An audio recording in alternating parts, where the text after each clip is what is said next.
নমস্কার। আজ ভাবনার খোঁজে ৬ নম্বর এপিসোড নিয়ে ফিরলাম। রচনা অতীশের কলম, পাঠে আমি মিতালি। আদি অনন্তকাল থেকেই মানুষ ভেবে চলেছে। সত্যিটা এটাই যে ভাবতে পারে বলেই সে মানুষ। আজ সেই রকমই এক টুকরো ভাবনা এই লেখায় প্রবৃত্ত করল।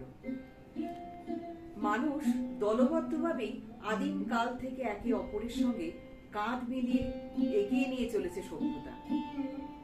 সেই মানুষ আজ একা হয়ে গেল কেন?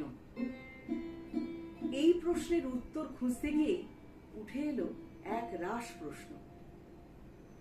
ক্ষমতা, লোভ এবং স্বার্থপরতার জন্যই কি মানুষ একা হয়ে গেল, নাকি এটাই সভ্যতার অভিশাপ? আসলে সবাই তো একাই। ভাবনায় একা, ভান ভনিতাতে একা, স্বার্থ রক্ষাতেও একা। অথচ আমজনতা বলে একা মানে বোকা। সত্যিই কি বোকা মানুষ ক্রমশই একা হয়ে যায়? তাত্ত্বিক বা চিন্তাবিদরা বলেন একা হও, মনোবিদরা বলেন একা হও, কিছুটা সময় নিজের সঙ্গে কাটাও, তাহলেই নিজেকে চিনতে পারবে। প্রেমিক যুগল ভাবে নিজেদের নিয়ে একা হতে হবে। এখানেই একা বনাম প্রাইভেসির একটা বিবাদ বেঁধে যায়। বয়ঃপ্রাপ্তরা একা থাকতে চান না। প্রতি মুহূর্তে তারা সকলকে হারিয়ে ফেলার ভয়ে থাকেন। ঠিক তেমনি ভীতুও একা থাকতে চায় না। একা থাকলেই তাদের উপর মৃত মানুষের ভার চেপে বসে। তস্করেরা ভাবে একা থাকলে চুরির ধন বাটোয়ারা হবে না, সবটাই তার নিজেরই থাকবে।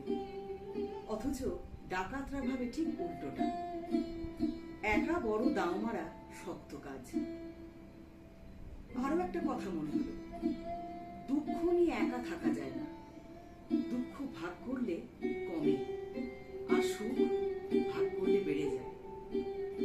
ভাবনার হাত ধরে একা থাকার যে সাধনা, সেটাই করে যাচ্ছে এত কাল ধরে, নচেত সৃষ্টি কাজ এগোয় না। আজও তাই ভাবনা নিয়ে একা থাকতে গিয়ে নতুন একটা ভাবনায় জড়িয়ে গেলাম। তার কথা আজ নয়, অন্যদিন কখনো বলে ফেলব। আজ এই পর্যন্তই।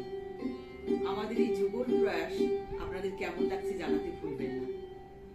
ততক্ষণ অপেক্ষায় থেকে সকলকে নমস্কার জানিয়ে শেষ করলাম।